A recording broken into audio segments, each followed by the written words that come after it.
Oh, that's the wrong thing. Hi, how are you? Hello, how are you doing? I'm good. Let me change. It's like some different background is always popping up.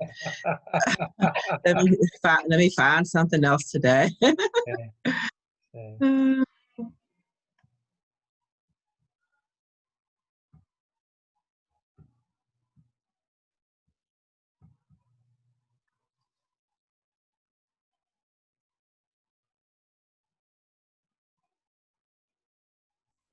Dr. Stedman, I have a question. Okay, sure. So, when I finished grad school like 10 years ago, so I haven't written in a very long time. Uh-huh, So when we are writing the school profile, uh-huh. are we citing as we're writing the school No, profile?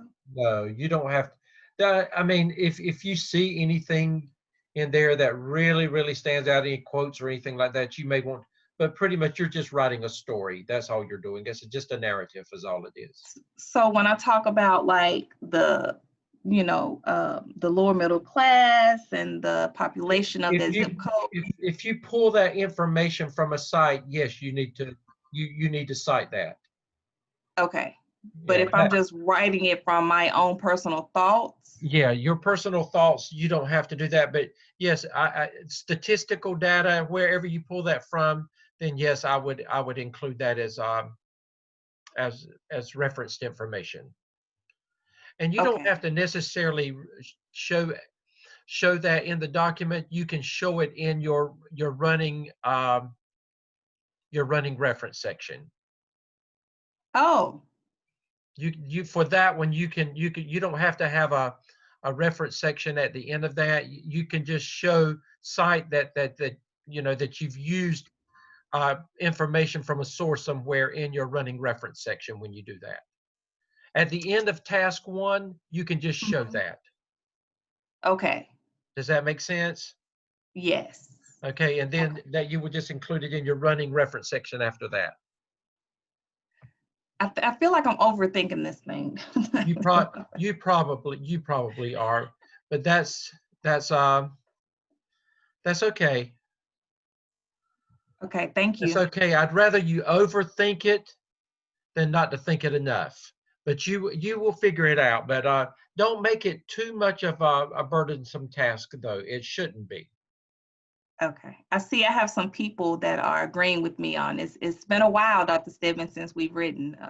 Yeah, and we understand that you. But the after you get through this first task or two, it'll all start coming back, and you'll understand it so much better. I Okay. we understand, but it'll all come back. I'm trying to I make it through these 4 weeks, Dr. Stebbins. You remember those four yeah, weeks you talked about? and yeah, you don't want me to boil some noodles and I have to go whip somebody with a wet noodle somewhere now. But no, I will tell you, I understand exactly where you're coming from. I finished I graduated with my doctorate degree when I was 53 years old. Oh, wow. You talk about a learning curve. I started out working with a floppy disk and ended up with a flash drive. So Right. so Yes. so there were a lot of so we all understand. We've all been there. We understand and we know that it's like getting back on the horse again after you haven't ridden it for a long time. Um, you know, Yes. but it'll all come back. Again, I keep saying I promise you, Shantae, it will Okay. come back. All right. Thank you. You are welcome. Let me go Um, ahead and get this. I have a couple of questions. Okay, sure. Can I ask them? Okay. So the first is my Zoom session for my PLC didn't record like I thought it did, so I don't have the screenshot. Is that like a deal breaker? Should I reassemble everybody to get a picture? No, no, Okay. you don't have to do that. No, we Okay. recommend Um, that, but it's not necessary. If you can get somebody to, at some point, just show something showing proof that you are doing something, and you can pull the attendance from that. There's lots of things that you can do from your Zoom session. okay. My other question is about the appendices for our PLC meetings, the presentation that I did. How do I put a PowerPoint presentation in the document? Like, so like a hyperlink, or I'm not really sure how to do that. Say that again now. The presentation that I did for the PLC meeting today, if I wanted to put it in the appendices of task 1, is there a good way to just insert that? Just put it at the bottom and say what it is. And you know what I would suggest too. Well, is there, and if we want to listen to it, or anybody, you know, we can always click on it. All you just say, this is a this link is a you know, is from my virtual PLC meeting. You don't, Okay. and that's all you've got to do. And you can just show that as an artifact down there. You really don't have to say anything about it in the narrative, but you can if you want to. Okay. Thank you. Does that help? I think so. Okay, and if you have, if Thank you. it doesn't, you can reach out to us again. Okay. Okay. Okay. Hi, Dr. Stedman. How are you this Hey, Dr. Revis. I'm just trying to catch. I was talking and just make sure that before we get, Dr. Hamilton's here, Dr. Lamb is here, Dr. Crawford's here. Everybody's here. Good. Welcome. And I think I need to make sure that it's recording on my end. Okay. It's already recording. Okay. Well, welcome to our Thursday evening coaching class. And you see, I've posted the agenda for the evening very quickly. I'll be doing a quick review of task 1.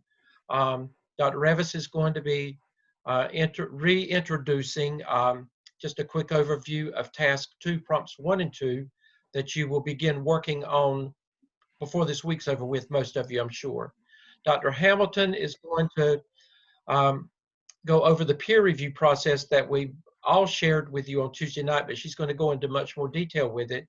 And then we're going to turn it over to Dr. Lamb, who's going to talk about Taskstream and then all the things that go with Taskstream. So we have a lot of things on the agenda this evening, and so we're going to go ahead and get started so that we can try to get all this covered during the time that we're allotted. I want to just pull this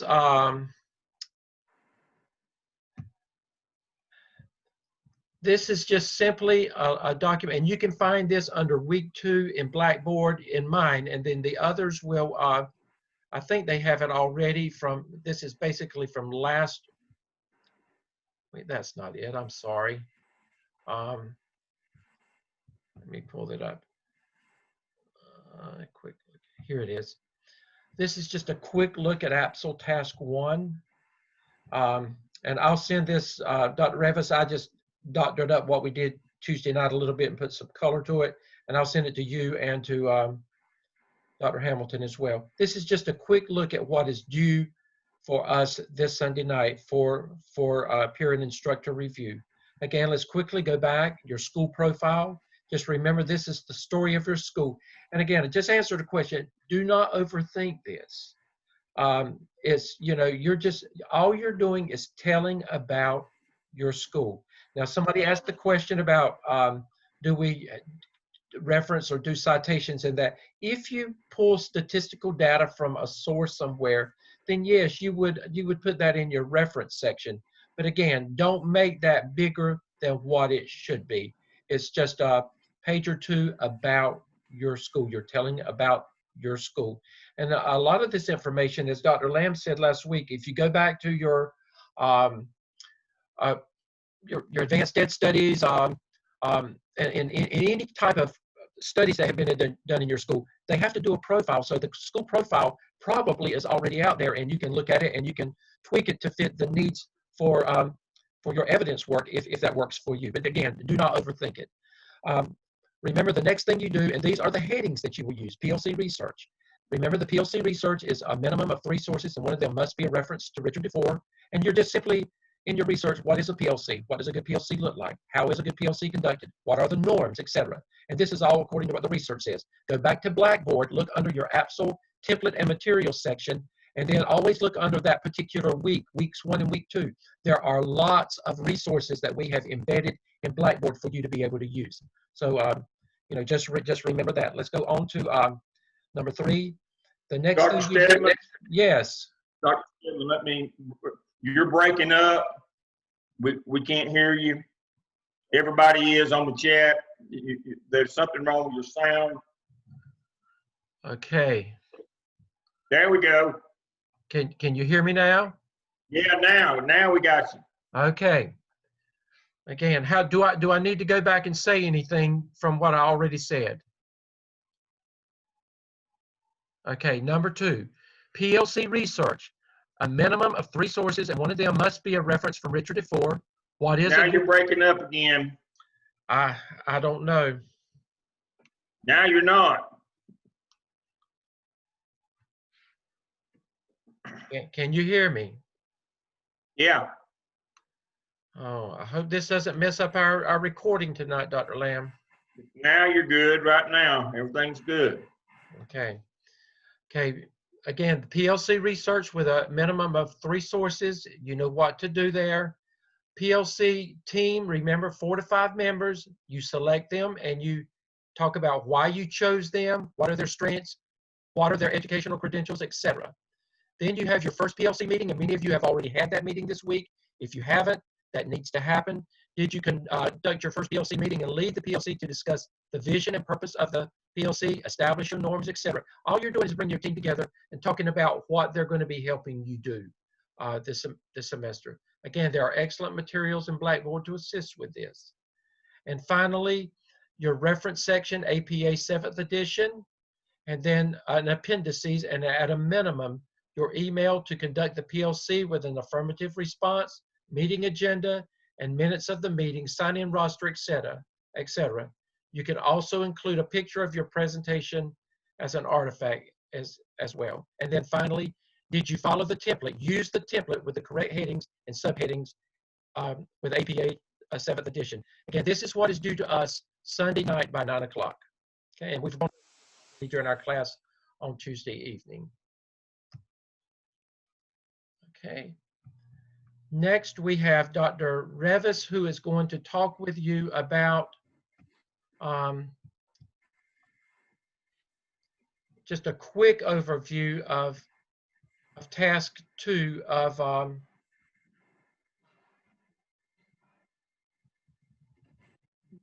because remember we said that you would always, as you end a week, you're always beginning the next week at the same time. Dr. Revis. Good evening. I'm going to be working from the AAPSL Helpful Hints. And guys, this is just a companion piece to your template. All of the section headings are the same. The only difference is that this Helpful Hints document goes into a description of what should be found under your different sections. And that's why I like to talk from this. In Task 2 Prompt 1, your first section should be titled Data Collection Strategies. And that's simply where you work with your PLC team that you've established and met with for Task 1, and to talk about what strategies you're going to use to collect the data to examine your most pressing need for student achievement. Remember, we talked about that needed to be state achievement / performance data, or growth data, and growth data as well. And so your narrative work will just discuss those strategies that your PLC agreed upon.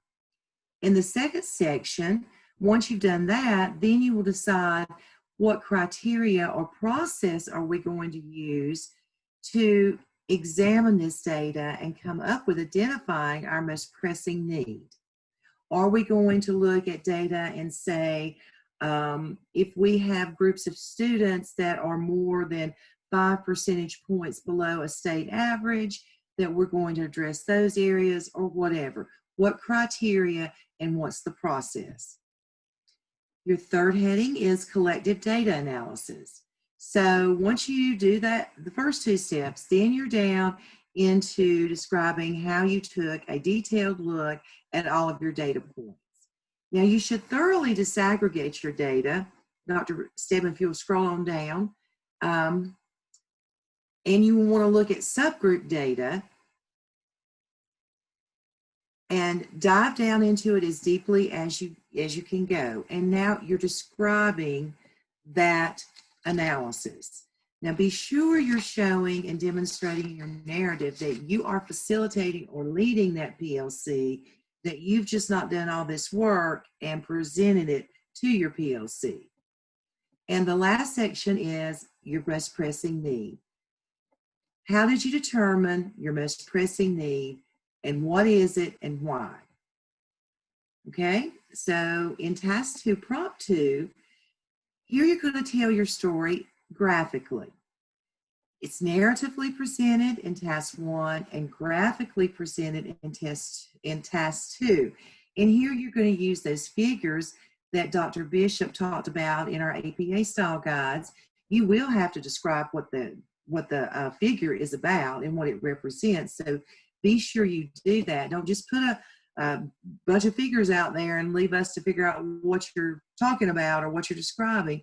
Be sure all your figures are labeled and that there's notes so that we can understand what you're showing. And lastly, you want to have your reference section and your appendices section just like you did in task 1. Any questions? And we will be going over this again with you on Tuesday evening, but we know that there will be students that will be ready to delve into this before next Tuesday. That's why we wanted to quickly just go over it again. We talked about it in detail on Tuesday night, but we'll do it again next Tuesday night. Okay. Dr. Hamilton, I'm going to stop share. And then I'm going to, can you take it from there, or do I need to make you the host? Let me find you. I'll have to at least be a co-host to be able to share, I think. Let me see. Go ahead. I think it's going to let me. It's letting me. I'm good. Thank you so much. Thank you. So we're going to talk just a little about the peer review process and try to go into a little more detail about that, because this is something you'll be doing a lot. And I don't want you to be confused or anything, because when you get confused and you get frustrated, and we don't want you to have any kind of feelings of frustration. So this slide is just an overview of, no, sorry, this is your Zoom team slide. So first of all, make sure that you are in a Zoom team. You're going to work with your Zoom team for peer reviews and case studies. And if you aren't a part of Zoom team and you can't locate your Zoom team, please let your instructor know immediately so that you can be added. And if you run into a situation where you happen to have a Zoom team member who isn't actively engaged or responding in a timely manner, please let your instructor know at a later time. And hopefully my computer is not going to shut down on me. Okay. So then this is just an overview of the process. So in Blackboard, you'll go to peer review materials. And so these begin next week, and you'll choose the peer review template. And we're going to look at each of these things in more detail. You're going to type directly, you're going to save that template as a Word document, and then you're going to type directly on that template. You're going to provide descriptive, specific, and thorough feedback to the questions on the template. You're going to give your classmates feedback as soon as possible. The earlier in the week, the better.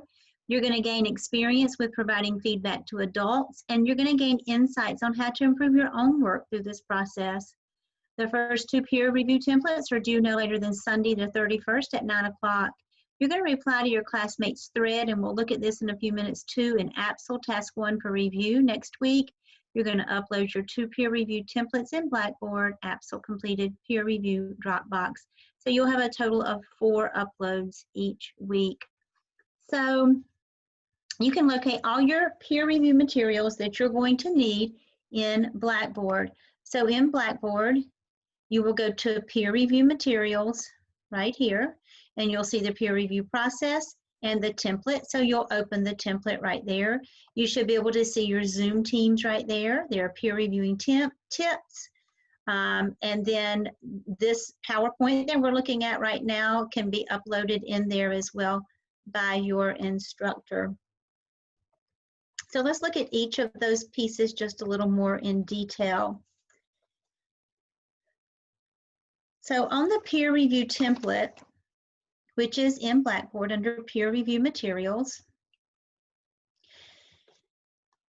you're going to download this and copy, save this as a Word document in your computer, because you're going to be using this throughout the semester. Right here where it says your name, that is you. That is your name. You are the person doing the peer review and providing the feedback. So this is you. And then where it says author, this is your Zoom team member, your classmate of the work, that the person who did the work that you are reviewing. So that is what that is. And then you'll see on this template, there are 7 areas that you're going to review: content, rubric strength, rubric weaknesses, leadership, mechanics and grammar, organization, and APA formatting. Now notice that the first 4 have those little like play button icons. And that means that when you have those symbols, you will do some peer review Zoom sessions, and that will be the main focus of your conversation during your peer review Zoom sessions. So your Zoom team is also your peer review team, and your team will need to decide whose task 1 you'll be reviewing this week. So an example of how a Zoom team could assign peer reviewers is provided for you here. This will also help to exemplify for you that each of you will conduct a peer review for 2 of your classmates. Most weeks throughout the semester, you'll be doing this. And each of you will receive 2 reviews each week from your task. So in this process, your course instructor will be evaluating the feedback you provide to your 2 classmates. So here's an example. If this was my Zoom team right here, then Dale could review Danny and Kathy, and Danny could review Kathy and Robin, and Kathy could review Robin and Jamal, and Robin would do Jamel and Dale, and Jamal would do Dale and Danny. So you see that each of us get 2 pieces of feedback, plus the feedback that you get from your instructor. So you're really going to get 3 pieces of feedback. Now, this can stay the same, or you may choose to be on a rotating schedule. So like we said Tuesday in class, Dr. Crawford is a whole lot better than me at identifying and giving feedback about writing in an active voice. So if I did Jamal and Dale every single time, they might not get good feedback on active voice. But if we switched it around each time, then that would help spread out. We all have strengths, and so that would help spread that out. And for your Zoom team member, whoever creates the schedule for this team, that would be an example of the leadership competency delegation that you could use in your competencies later that Dr. Lamb's going to talk to you about. So you are going to download the peer review template to your computer, download it as a Word document, and this enables you to type directly on it and will permit you to save it. And then you're going to upload that Word document into Blackboard. I'm sure you're very comfortable and familiar with providing feedback to students and children. In this leadership program, though, we're looking to help you start becoming more comfortable and competent with providing descriptive feedback to adults. And we want to help you hone those skills in helping adults on a path of continual growth and development. So just like when we provide formative, descriptive, and specific and timely feedback to students, their student performance and growth improves. The same thing happens with adults when they're provided with formative, descriptive, and specific feedback. We want you to be candid This is going to help develop you as an administrator. We all want your work to be the very best that it can be when submitted to the state. And remember, this is not personal, so please don't take anything personally. So last summer in a webinar, I heard Todd Whitaker speak about 5 things that help praise work. And as I listened to him, I took it and took the liberties of making an adaptation to taking the 5 things that he talked about helping praise work to make it help feedback work better. So first of all, feedback has to be authentic, and that just simply means that it has to be true. If I say to you that your reference section aligns exactly with your in-text citations, and you don't even have a reference section, then you know that I didn't take much time reviewing your work, or that I'm unwilling to provide true feedback to you, and neither of which is helpful. So we don't want this to be an act in futility. We want this to be a mutually beneficial experience for you and your classmate. So first of all, make sure that it's true. Be specific. Give examples from the author's work. Be very specific with your feedback. Good job isn't specific. The author doesn't know what was good. Work harder isn't specific. The person may have already worked as hard as they could, and they're left unknowing what they need to do differently.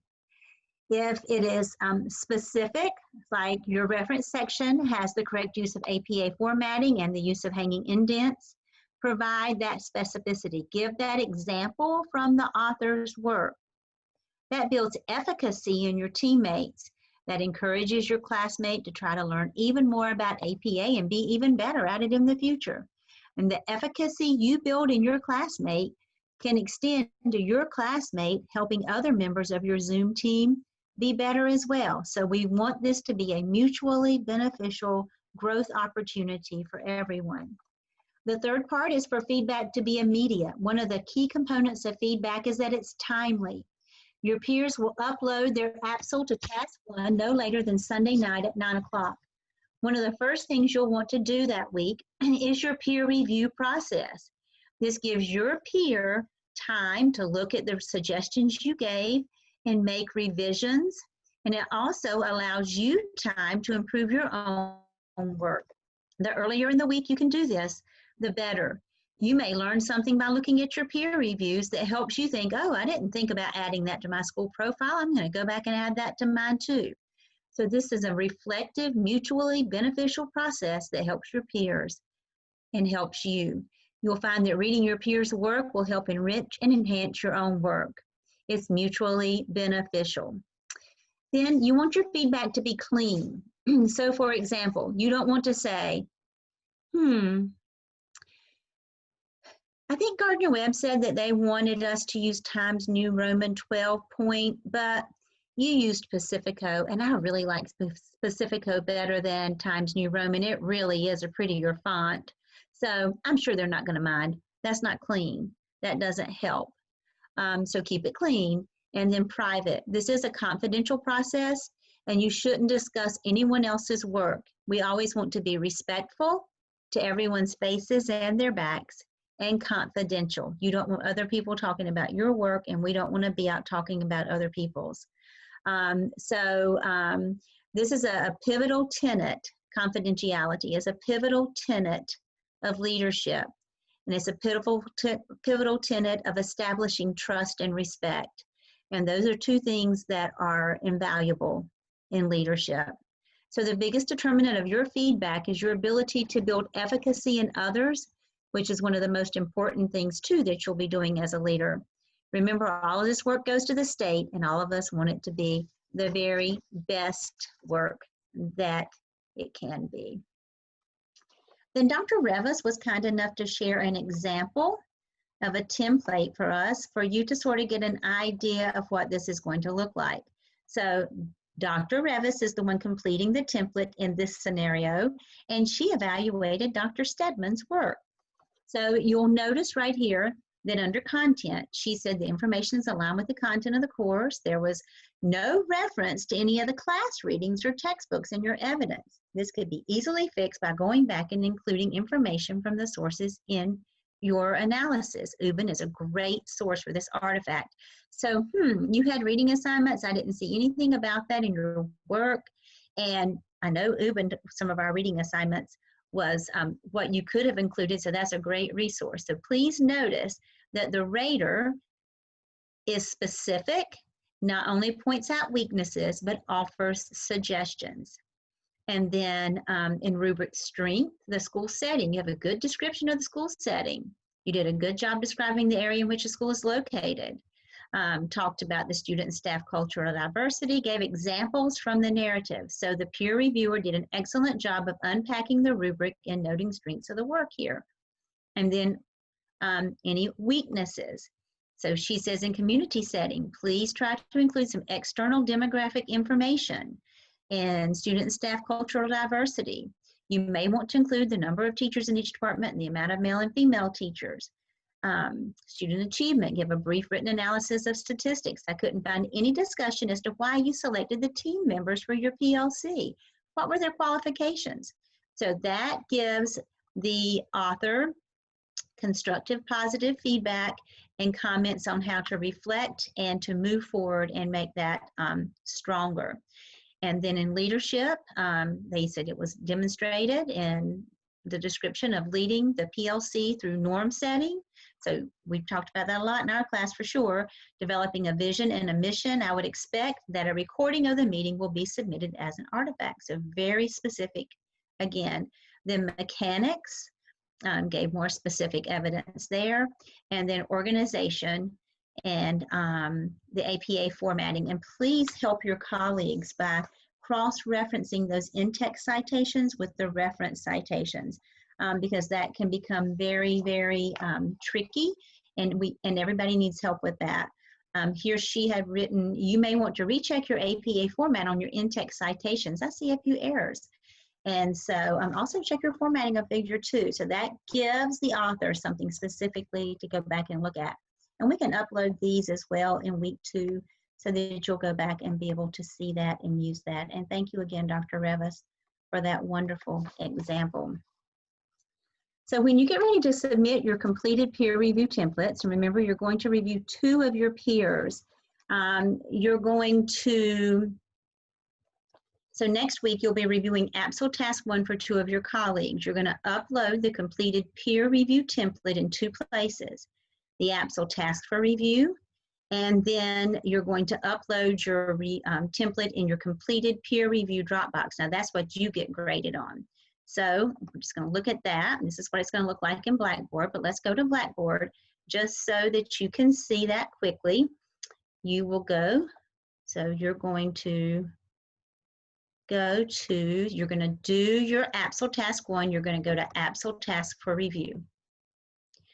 You're going to go right here to AAPSL Task 1 for Peer and Instructor Review, and I already have someone who has submitted, and you will go there and then you are going to create a thread. So I have a student who's already submitted. So whoever does his peer reviews, they will go in here, they'll pull his AAPSL, they'll fill out the template, and then they're going to upload, 2 people will upload, complete the template and upload the template back to Philip's thread for Philip to be able to get feedback from his peers.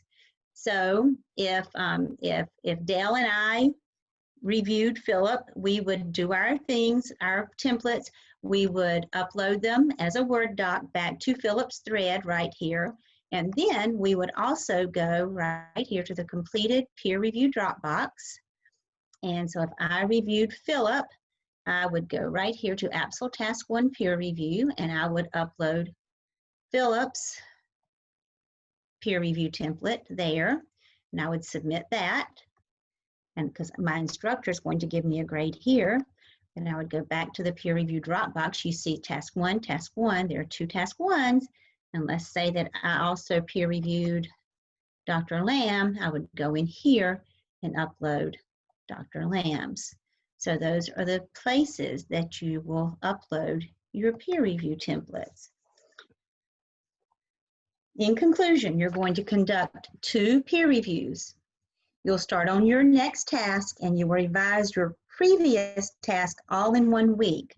So you're going to use, after you upload AAPSL Task 1, no later than this Sunday, You're going to use the feedback you get from your peers and your instructor to revise task 1 no later than Sunday, January 31st. You will turn in your revised final version of task 1 to AAPSL, assignment task 1 Dropbox, and you're going to turn in your first task of task 2, which has 2 prompts that Dr. Revis just reviewed for you. So it's a continuous cycle. You are revising for a final version while you're completing your draft of the next task. You're doing 2 things concurrently in 1 week. In week 5, you'll have your first group Zoom peer review, and we'll talk more about that then. So right quick, how many peer reviews are you going to do are required each week? How many peers will you review? Put that in the chat box really fast. Just a number. 2, 2, 2. You're right, you're right, you're right. True or false? I will download and save the peer review feedback template as a Word document. True or false? True, true, true, true, true. That's right.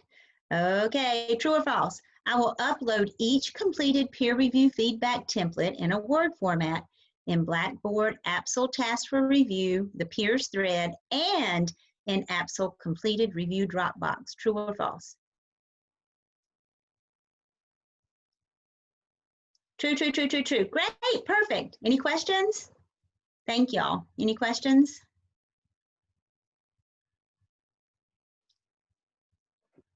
Okay.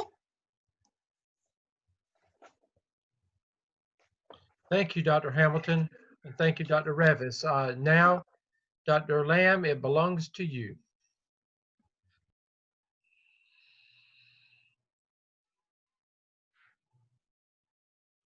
Let me unmute myself here. Good evening. I want to add to what each of your professors have said tonight. Probably the most important job you're going to have when you get to be a school administrator is helping to develop the teachers that you have, whether you hired them as new hires or whether you inherited them. And part of your responsibility is going to be both walkthrough evaluations, which we're going to work with you to learn when we do the AAPSL later this semester, but also formal evaluations. And the heart of that evaluation system is giving feedback to other adults. It's not as easy as you think it might be. And Dr. Hamilton made a good point. It has to be clean. It can't be ambiguous. It has to be authentic, and it has to be a basis in fact. You must tell people, you can't just say you got to get better. You have to scaffold or give folks you have to give them authentic feedback that tells them where they've got to improve and based on a rubric. It can't just be your opinion. And this is the first step in training. And you say, well, we're doing all this review for these people, but peer review, the value is in what it does for you. It begins you on that path of learning how to give feedback to adults, how to give feedback as a supervisor, how to look at someone's work and be honest with them about the quality of that work, but more importantly, how to get better. Because we're all about continuous improvement in the school business.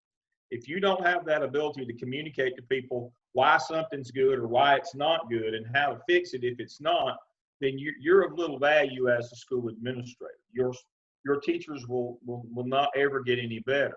We often joke in the school business, we have some teachers who have 20 years of experience. Unfortunately, we have some teachers who have 1 year of experience 20 times. They never got any better. Right. That's more of an indictment of the people who work with them than them themselves. If you hire somebody or you assume the role as their supervisor, and in effect hire that person, your number one responsibility is to help them improve and get better. And again, the peer review process is the first step in that road. And so you will learn first how to give written feedback in a clear and concise manner that relates back to the grading rubric. The second thing we'll do with you, you'll learn this semester, is how to give that feedback virtually, face to face. It's not quite the same as being in the same room. You know, it's often said about a warranty on any product is only as good as the proximity to you are to the, you know, being able to get your hands around the neck of the fellow that sold it to you. That's kind of the same way with feedback. It's much more relevant if you're in the same room, and it's much more difficult. But again, it's a process, and so we will do some video review this semester. You will review one another's work on video review, and there are many of the same cues. Look at the person, be authentic, don't just read from a document, be able to speak to their work authentically about what you see and don't see. And so the peer review process is a valuable process for your learning, as well as an aid to the person who's writing that particular evidence. As you know, next Thursday night, hopefully I will have you in Taskstream by then. The Taskstream manager has to purchase your accounts, and you have to establish, and you'll get an email from Watermark. We hope to be able to do that early next week as soon as role verification occurs. We can't buy your account until you role verify. That's university policy. But shortly thereafter, Wendy will get you in. I already have your DRF set up. I'm waiting and ready for you. I've already set up everything, the rubrics, everything inside of Taskstream in your DRF, and we'll hopefully be able to go over that next week. But tonight, we don't have to actually be in Taskstream to do what I want to do tonight. And so tonight, I want to talk about your competency folio. You will establish a folio inside of Taskstream. I've built the template for it. You simply have to go in and build your own folio. It doesn't take but 30 seconds because I have already pre-made the template, and as long as you select it, we're golden. I've already done all of that, and so you will establish your own web folio that will satisfy CAPE and NCDPI and South Carolina Department of Education requirements to prove that you actually did a clinical internship by the artifacts that you generate. And so we'll hopefully be able to start that next week, establishing your folio that will become yours, and you become the owner, and you can keep, and you can send to prospective employers so they can see evidence of the work that you've done, that you have proof that you were actually an intern. So tonight I want to start with the North Carolina Principal Evaluation Manual, and we'll talk about what the difference between an evidence and an artifact is. Now, unfortunately, too many times, let me share my screen. Unfortunately, too many times, we use the terms evidence and artifact interchangeably, when in fact they are not interchangeable. So let's look at the definition of an evidence and then a definition of an artifact. Okay.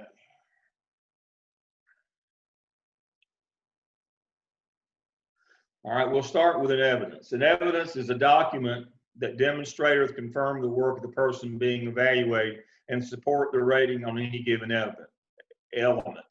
So an evidence is a document that you create for evaluation. It tells what you did. You're doing 6 evidences in the MELS program. You're doing the AAPSL, the AAPTEL, the OMA, the SCIP, the CAP, and the SIOP. That would be 6. Those are called evidences. They are not artifacts. They are written documents specific for the purpose of telling us what you did to meet the standards, the executive standards that you're being judged on. There are 7 of those. So remember, evidence is that written narrative. You're doing evidence 1 right now. It is not an artifact. It is not a byproduct of the work that you do as an administrator. The byproduct that you do as the work of an administrator is called an artifact. Those are things that are generated. And so let's look at the definition of an artifact. An artifact is a product resulting from a school leader's work. That's a thing that's been generated. Possible artifacts for an actual principal or an assistant principal would be the school improvement plan, the formation of the school improvement team, the North Carolina Working Conditions Survey, student achievement data, student dropout data, teacher retention data, National Board Certified Teachers, professional development, and your PTA. If you have formed those things and run those things, those are artifacts. And you say, well, Dale, we're not principals yet. So what would our artifacts be? In your Blackboard shell for your class. There is a section on your menu. Let me switch over to that one. That says Mel's Handbook and Competency Folio Resources. So over here on the left. In that, we have two documents. One shows you where you will find your artifacts from the clinical hours that you do at your school. And the other is the artifacts that are generated from doing the 6 evidences. So let's look at those two documents. These tell us what an artifact is, what's acceptable to upload in our competency folio and Taskstream for state approval and for our accreditor CAPE's approval. Also, again, they're neat things to have to show prospective employers, but for our purposes, you must have that artifact folio completed by the end of your tenure with us, the year that you spend with us. You'll have created an artifact portfolio or folio, web folio, we call it the competency folio, that must be presented at the time of that you apply for licensure. So let's look and see, where can we find these artifacts that we're going to put in that folio later this semester. All right, so the first document that we're going to look at is open-ended. When you have a Mel's Clinical Handbook, it's also here in your shell as well. Inside of that clinical handbook, it tells you got to have 80 hours of clinical experiences each semester. There's 2 different sections in there, one for if your school is in session, and that's what I'm going to go over tonight. And there's one that Dr. Hamilton and her group put together if your school is virtual, how you can still get your hours. These are suggested activities. We have them printed out into leadership opportunities, supervision, and technical. And again, we want to see mostly supervision, leadership, and technical, and just a few of supervision, as I said last week. But here are the things that when you're getting your hours at your building, if you address a smaller, large group of adults, that would fit a communication or dialogue inquiry competency. And the artifact that would go with that would be something like an attendance log, minutes, a picture or a video of the meeting that you conducted. Now, you can't just be sitting in the back asleep. You've got to be up front leading that meeting. You don't have to lead the entire meeting, but if you have a portion of that meeting that you're leading, if you're meeting with Title I parents, if you're meeting with a group of parents, if you're meeting with a group of teachers, if you're leading a group of adults, large or small, an artifact from that would be a picture, an agenda, minutes, those kinds of things. A parent meeting, teacher interview session, if you sit in on that. Things, now don't just say I did it. You got to have something from it, a picture, an agenda, minutes, that when you do meetings, attendance roster, those kinds of things. So you can look at this list and you can see what particular competency that meets. That's where that artifacts, they go, we have them divided out by competency. And so if you're looking for sensitivity competency, an artifact from that, if you attend an IEP meeting and you're on the minutes from the meeting as having been in attendance, there you go.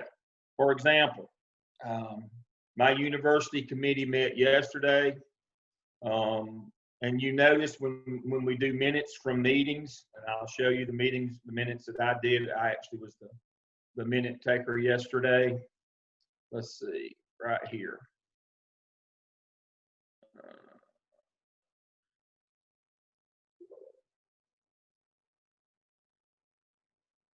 I can get it to open up for us. Here we go. So you can see what time it started, the members in attendance. This would be an artifact that would go under a,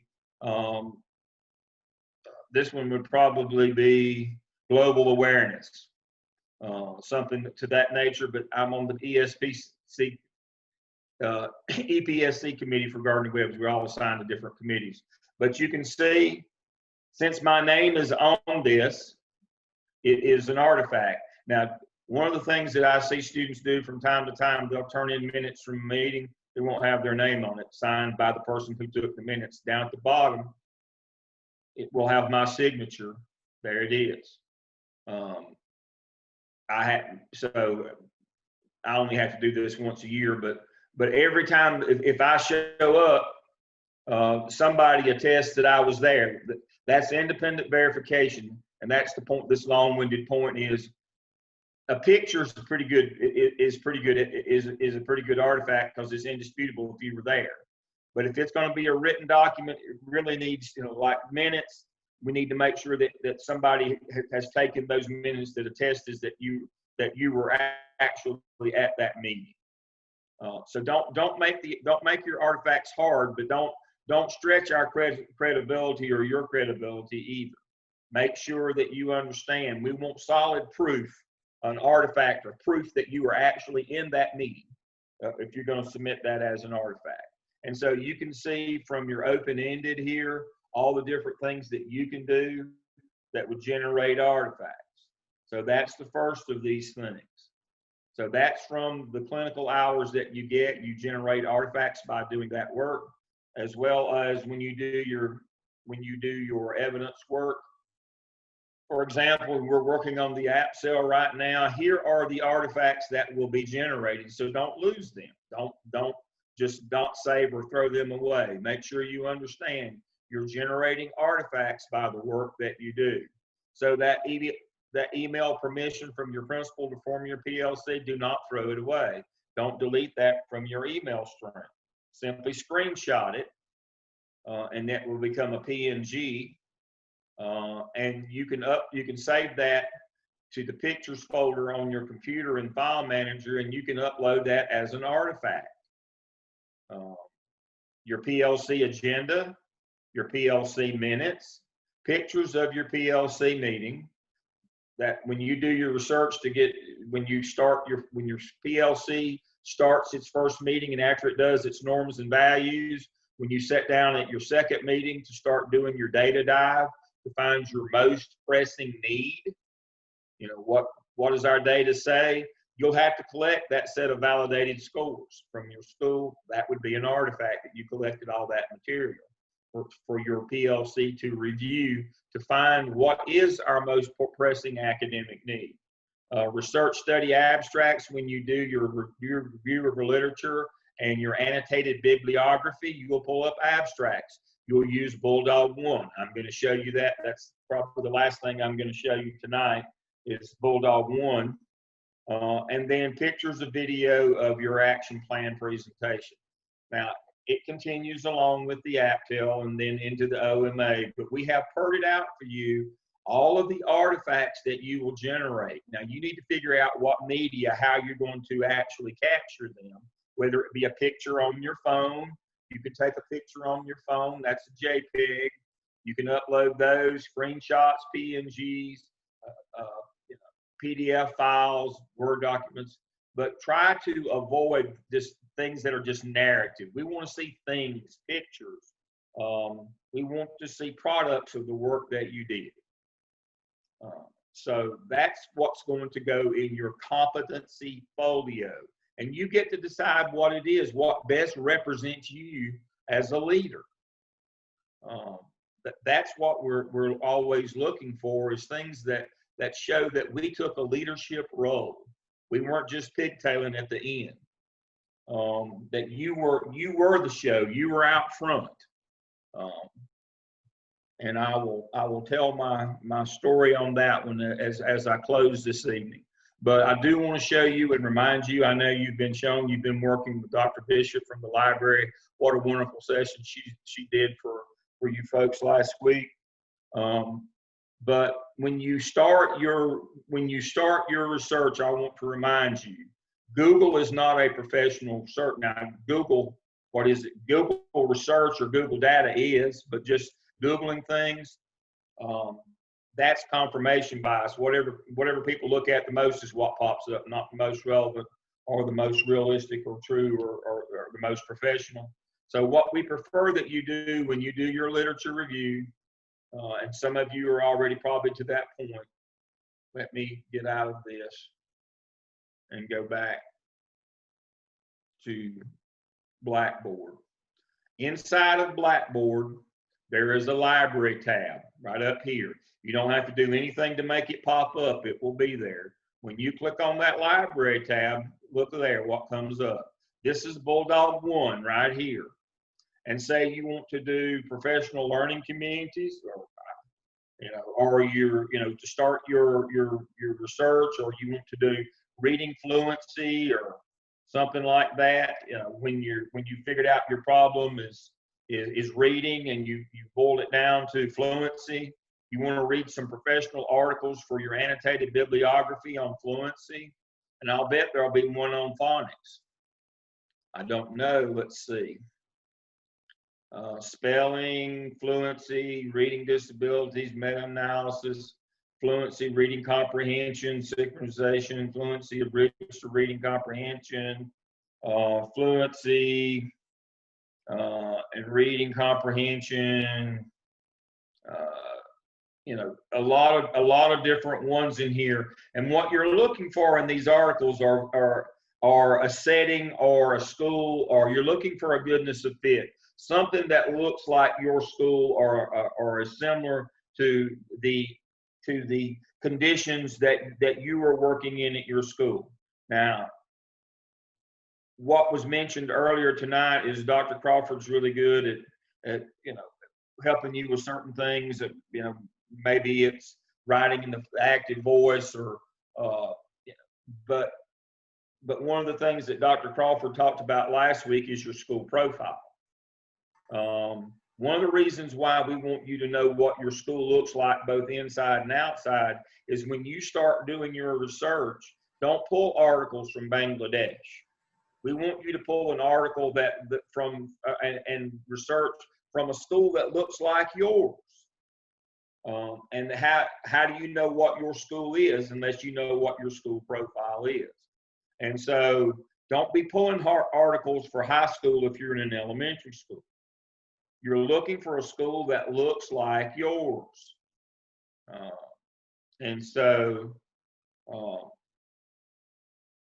as you can see, there'll be literally hundreds of articles, professional journal articles related to reading fluency.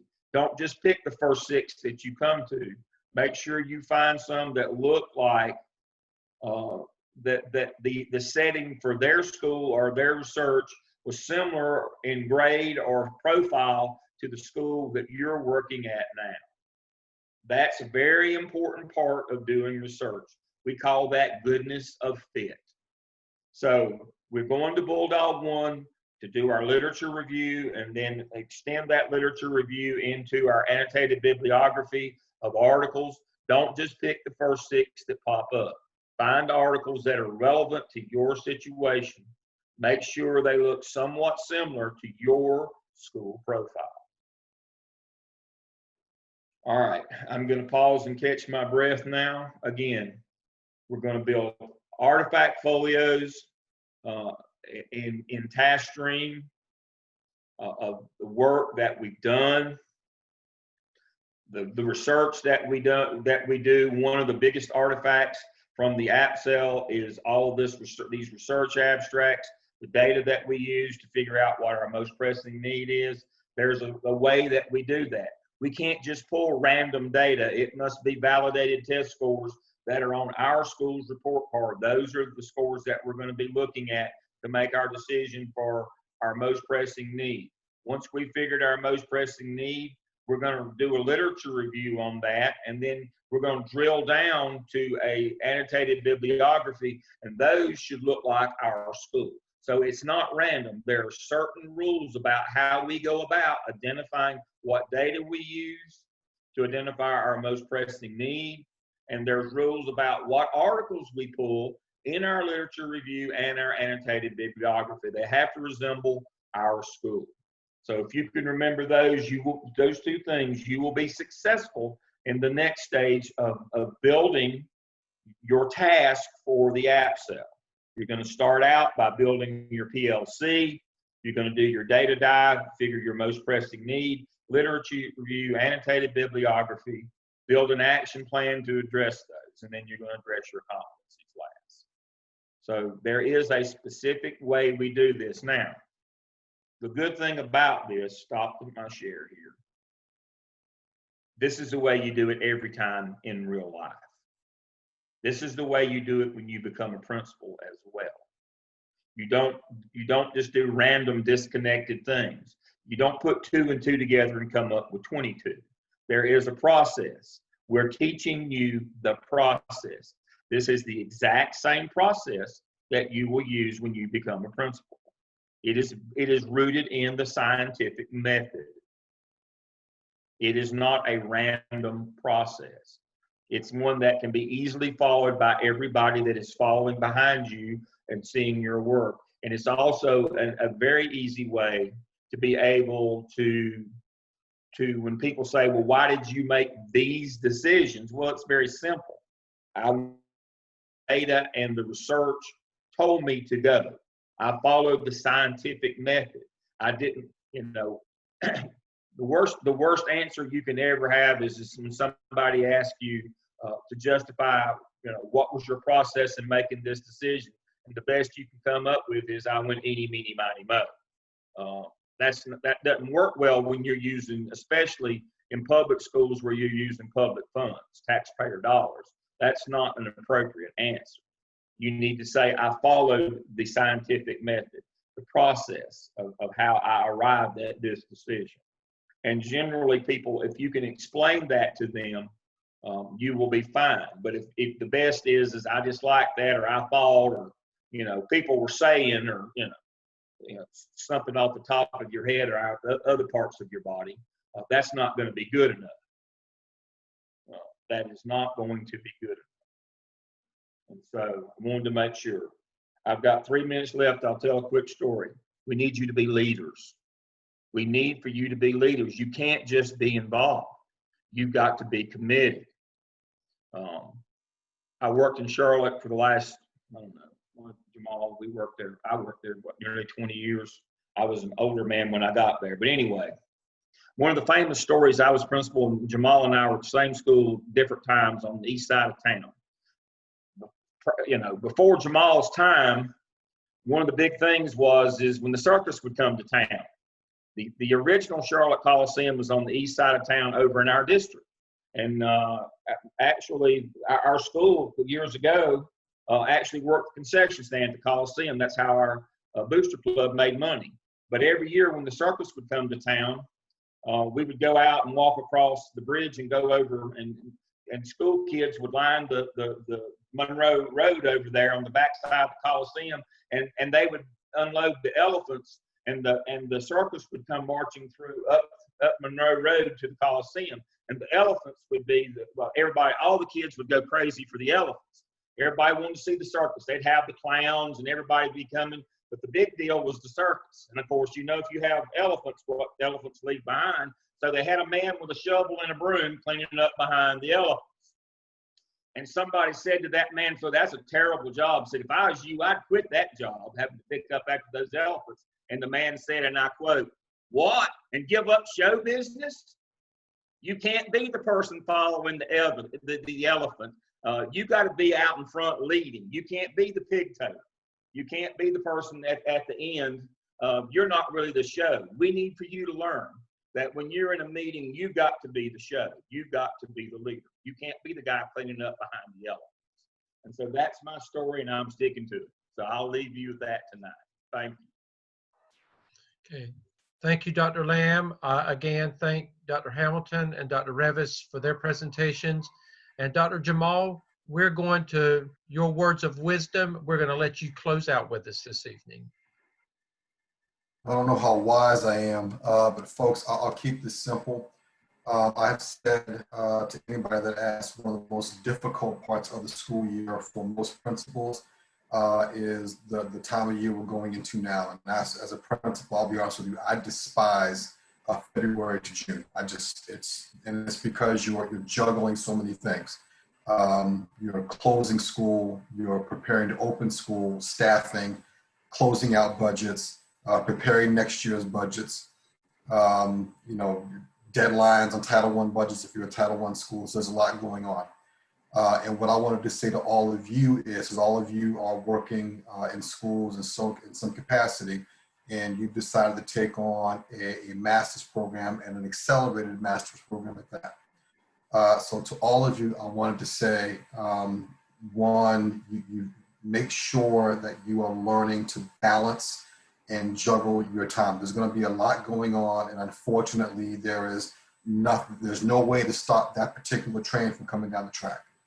I want all of you to know that whoever your instructor is, whether it's Dr. Hamilton and I'm your coach, or whether it's Dr. Rivas, and I'm not sure who is her coach, but if you feel yourself slipping, this is not like in the fall where there's a little more of a cushion and more opportunities to get you caught up. Spring comes hot and heavy.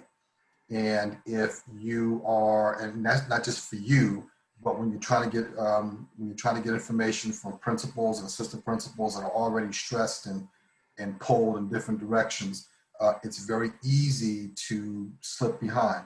And if you don't keep up, it could be the end of March and going into April, and all of a sudden, you're behind 3, 4, 5 assignments, and it'll be very difficult to get you caught up. So if you feel yourself slipping, if you feel like you are getting behind, please let your instructor or your coach know early. It's okay. Part of what we are here to do is to help you stay on track and to get you through this program, preferably the first time through. And Dr. Hamilton and I have been working together for, I think, going on 3 semesters now. And we've got a pretty good track record. We want you to be successful. We want you to be successful the first time. That's what we want to do. But do not wait to find yourself behind 2, 3, 4 weeks and then start asking for help. It's okay. We understand the stress. We understand what you're going to be going through, and we're here to help you through that. So just find your rhythm, find your groove, find your niche, and if you find that, then I promise you'll be okay. But if for whatever reason you trip and stumble, or life happens, and we understand that as well, please let us know early so we can make sure we can be there to support you and get you through this semester on the first time and successful. Thank you, Dr. Crawford. Great words. Dr. Lamb, before we close out next week, I'm assuming then that we will continue with Taskstream and go more into detail with them about how to set it up if you're able to get things in. Or do we? Tuesday, I'll let you know for sure. Okay. When you meet on Tuesday. class on Tuesday. Okay. And if not, we'll skip it to the following Thursday. And then we'll revamp. Yeah. So within the next. Please remember that it's not in confidence on right. Wendy's part getting you in. It's role verification has been delayed. I talked with the registrar yesterday. Because of COVID, we had a delayed start for undergraduates, and they have extended role verification for them. And because of the way it works, that means that they had to extend role verification for us as well. It's all one process, graduate and undergraduate. And she said she hoped that we would get to it the first of the week, Monday or Tuesday, on role verification. Again, I spoke with her directly yesterday, and if we get role verification done on Monday and we can start enrolling new folks in Taskstream on Tuesday, then we'll have our session on Thursday. But if the registrar can't open role verification until Wednesday, there'll be no way I can have you in probably by Thursday. But I'll know on Tuesday. I'll be back in Monday morning. If that's the case, I'll just flip Thursdays, and it doesn't matter. They'll get, just get information. We'll just flip Thursdays if we need to. So we'll flip it. But right now, she said don't give up on it yet. But she's hoping to do. The registrar's hoping to do role verification either Monday or Tuesday. But if not, I'll let you know Tuesday if I can join you and do Taskstream. Okay, and don't be overly concerned about Taskstream at this point. No. Just know that it's coming. That's all we want you to do. You're actually working in Taskstream right now by generating those artifacts that we talked about tonight. That's the most important thing about Taskstream right now is do the work that generates the artifacts. And it doesn't take but a minute to put them in your folio. The time consuming part is actually generating those artifacts, because they can't be things that you make up. They have to be product of the work that you do. So if you're doing the work of generating those artifacts, you are working in Taskstream already. Right.